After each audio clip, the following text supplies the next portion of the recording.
Well, just in time for the weekend movie critic, and my friend David at the snack bar has your movie reviews, what's worth watching, what you can just stay home and lounge by the pool for. There's actually a couple of really good movies this week, which is really nice. It's been a long time since we've had two that were worth getting out there for. Yeah, I can't remember the last time you came in here super excited. The first one is Midnight in Paris. This is a wonderful movie. It's written and directed by Woody Allen, stars Owen Wilson. Woody's not in it, which I kind of like. It's Owen Wilson and Rachel McAdams are in Paris, and somehow he's magically transported to Paris in the 20s. I hope you're not going to be as antisocial tomorrow. I'm not quite as taken with him as you are. I mean, he's a pseudo-intellectual. Slightly more tannic than the 59. I prefer a smoky feeling. This is absolutely one of the best films of the year. I think it's right now it's one of the top 2 on my top 10 list, and I think it's going to be around for Oscars at the end of the year. What happens is Owen Wilson and his soon-to-be wife are in Paris, and he goes for a walk one night. They're not getting along, and he ends up being transported to 1920s Paris, where he meets, he's a writer, by the way, and he meets Scott Fitzgerald and Ernest Hemingway, Cole Porter, and then the next day he's back in real life, and he starts going every night at midnight to go back to the 20s, and then it comes to a decision, where does he really want to stay? And while he's there, he falls in love with someone. He realizes his wife may not be, or his fiance may not be who he really wants to be with. This is absolutely brilliant in every aspect. It's one of those movies where you walk out and you're happy, you're smiling, and it's got a little bit of a moral in it as well. It's just funny, it's brilliant. Midnight in Paris, 4 giant bags of popcorn. It's as close to a 5 as I've had this year. The nuances that you describe remind me loosely of Time Traveler's Wife, which was a little confusing. This is not? This is not confusing at all. Okay. At all. You know exactly what's happening. The only thing that might be confusing is some of the characters, because they go through all the Renaissance. There's painters and there's philosophers and writers, and some of them's names you may not recognize, others you might. So it's some okay, of the we've got our jokes are phones. okay. You use your smartphone, you're back in the game. Not in the theater, because then the light annoys everyone. Oh, I mean, under your legs so nobody can see. All right, okay, X-Men. X-Men First Class. Surprisingly, again, a good movie. This is how it started. It's Professor Xavier and Magneto meeting and forming the X-Men, and how it goes from there during the Cuban Missile Crisis. Are you going to ask us to think of a number between 1 and 10 now?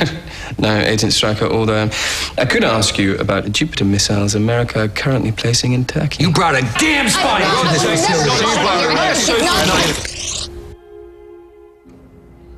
This is, like I said, the very beginning of the movie. Well, she's actually a mutant. It's Mystique, and she changed into the other guy, which is her power. She, Gotcha. in real life, she's blue, and she changes into whoever she wants to be. She's one of the few characters that you'll recognize from the other X-Men movies, because this takes place in the 1960s. So, and it's a perfect prequel to the rest of them. It's the best origin superhero movie I've ever seen, because they don't spend the entire movie getting to know people and training and all that. It gets right into action, and some of the characters you really don't get to know their personality that well, but you don't really care because it's an action movie.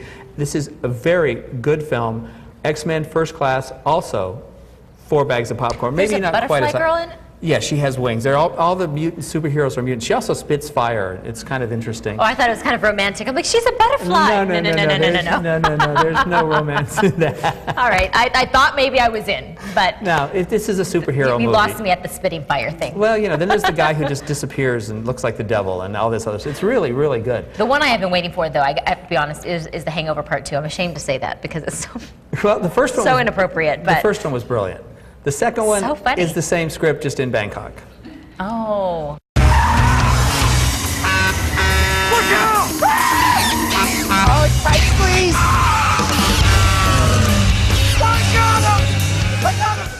If it's possible for it to be grosser and more disgusting than the first one, it is. I mean, it is definitely off the chart in that category. The driver is the same guy. I'm going to be with the one behind you at the movie theater that you're going to go. It would have been so good if that girl behind me wasn't making noise the whole time. Again, the problem with it is you know what's going to happen at every moment, because it's just a redo of the other one, but it doesn't have the heart of the first one, and some of the surprises don't come up. Galifianakis is good. Mike Tyson.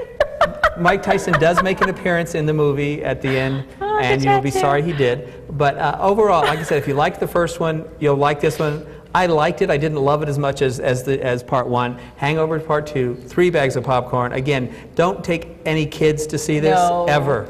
I mean, you shouldn't even see it at home on DVD. And then we have the one that you should take the kids to see, Kung Fu Panda 2. Well, and I think you saw that with my hubby and my boy. I did. Yes, that's right. We were in the same theater. So that was stealth mode, huh? Let's be honest, not one of my stronger modes. Now, yeah, in this one, Poe has to get the Furious Five together, and they go fight I don't know, it's a peacock lord who's come back, and he's got a cannon. He's invented a cannon, so he's kind of taking over. And so they go fight him. At the same time, Poe has to find out about his real parents, and find out who he is. Because remember, his father's a goose. Right. Which is obviously not the way it really works. So they explain that. There's a lot of time. The father goose is the best part of the film. It's touching, it's funny, it's just brilliant. The rest of the movie is just pure action and too long and a little too meandering around different places. But if you like the first one, Kung Fu Panda 2, it's worth taking the kids to see, but I don't think adults should wait for the DVD 2 bags. Gotcha. Okay. So you qualify. If you're going to do it for your kids, you're in. Absolutely. But don't pay for the 3D. Again, this is one where the 3D is definitely not worth it. All right. Absolutely not. Well, thank you so much. You're Looks welcome. like you had a Thank good week of work. It was great. All right.